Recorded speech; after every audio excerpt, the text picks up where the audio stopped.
Yo Sobat Baka, kembali lagi di channel teori mantap-mantap seputar dunia One Piece, Nakama Baka. Di segmen kali ini kita akan mereview chapter 981 yang baru aja rilis, bray. Tapi sebelum kita memulai pembahasannya, jangan lupa guys, subscribe dulu channel kita dan klik lonceng merahnya supaya kita makin semangat kasih kalian teori-teori yang paling gokil. Oke, langsung aja. Pasti pada penasaran kan? Gak perlu lama-lama lagi. Sikat, bray.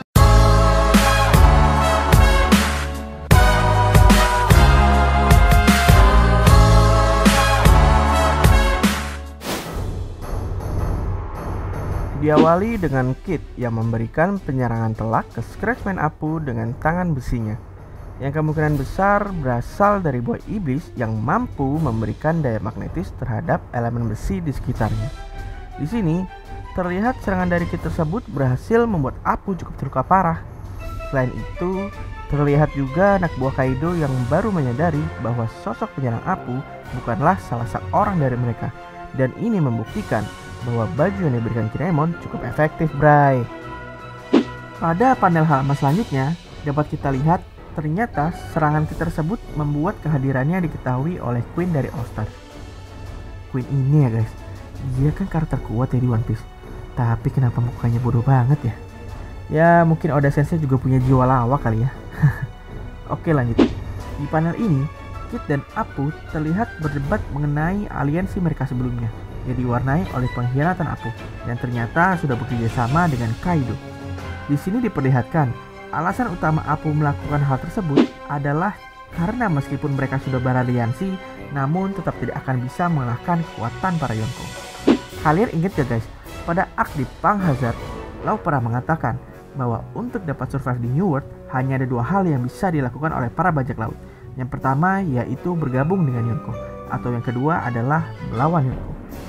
Dan sepertinya di sini Apu memilih untuk bergabung dengan salah satu Yonko, yaitu Kaido. Setelah beradu argumen, terlihat Apu menyerang Kid dan mengintimidasinya untuk mengajak bertarung. Di sini pula Queen akhirnya memperbolehkan dan memerintahkan krunya untuk membunuh para mantan tawanan seperti Kid. Berikutnya, akhirnya kita diperlihatkan salah satu sosok Numbers bernama Hacha, yang kemungkinan dari artinya dalam bahasa Jepang adalah nomor 8. Di situ kita bisa lihat sosoknya yang tinggi besar hingga Kid menyebutnya raksasa. Ciri-ciri yang diperlihatkan pun menggunakan senjata yang sama dengan bayangannya di chapter-chapter sebelumnya, yaitu pentungan besi berduri seperti punya Kaido. Pada panel selanjutnya, diperlihatkan sosok Luffy yang melindungi Kid dari serangan Beast Pirates dan menyalahkan Kid karena membuat serangannya menjadi gempar sehingga diketahui dengan jelas oleh musuh.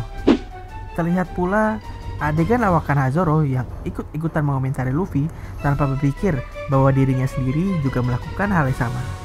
Ya emang dasarnya tiga orang sengklek, ya tetap sengklek. Setelah itu, terlihat bahwa Apu ingin melakukan serangan kedua kalinya.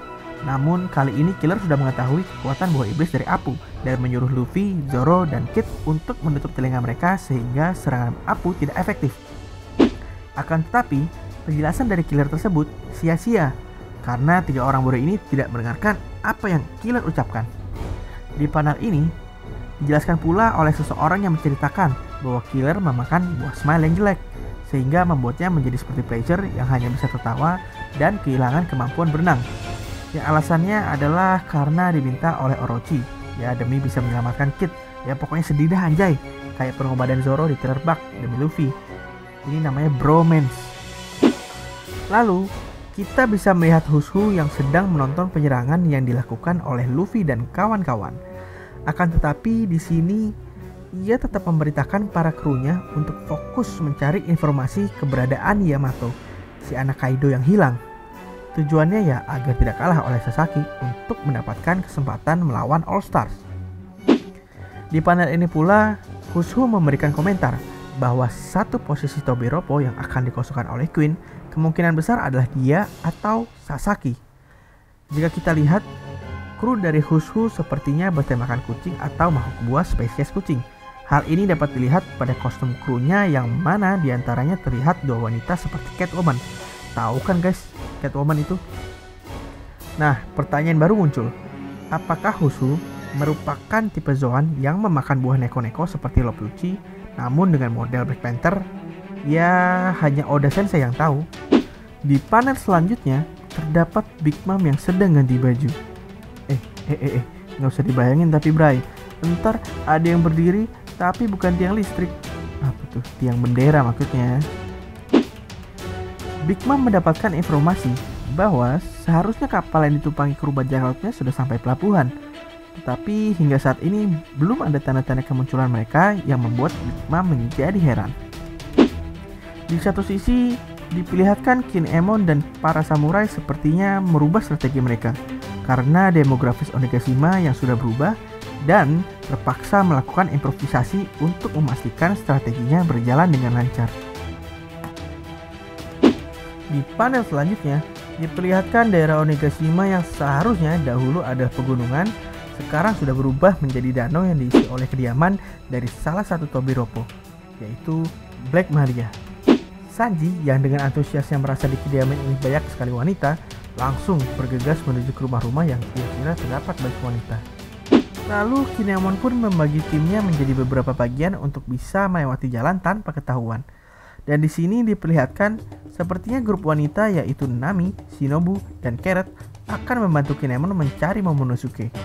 Wah, biasanya kalau udah berhubungan sama Nami bakal ada sesuatu yang epic nih kayak di arc sebelumnya. Apa ya? Coba kita tanya Oda Sensei. Baru saja Kinemon membagi pasukan samurainya, bencana hampir datang. Yaitu ketika Big Mom yang sedang ganti baju tidak sengaja melihat Chopper yang sedang menggunakan Barashio Tank dan keduanya memberikan ekspresi yang tidak terduga. Akankah nasib dari divisi Kinemon ini tidak ambiar? Atau sebaliknya, Big Mom akan mengingat Chopper sebagai seseorang yang telah memberikan makanan saat ia hilang ingatan sehingga memberikan respons yang tidak terduga? Kita lihat kehebatan Oda dalam merangkai cerita melalui panel ini. Nah, ini dia. Panel terakhir ini memperlihatkan kru Big Mom Pirates masih berusaha untuk memasuki wilayah Wano melalui air terjun. Di mana salah satu dari mereka berkata, apakah hanya ini satu-satunya cara untuk sampai ke Wano? Padahal ada cara lainnya ya melewati pelabuhan. Ya mereka nggak tahu aja. Sepertinya kru Big Mom Pirates ini tidak memiliki cukup informasi ya. Meskipun mereka sudah mengetahui aliansi yang dilakukan oleh Big Mom dan Kaido dari sumber yang masih belum bisa kita ketahui. Dan bagian yang paling ditunggu-tunggu kita semua, kehadiran Marco sang komandan divisi pertama Whitebird Pirates. Di panel ini, Marco mengulang terjadi kapal Big Mom yang terjungkal sebelumnya oleh King. Berarti kapal Big Mom udah 2 kali ya terjungkal. Selain itu, diperlihatkan juga 2 sosok yang sepertinya sudah jelas, yaitu Nekomamushi dan juga Izo.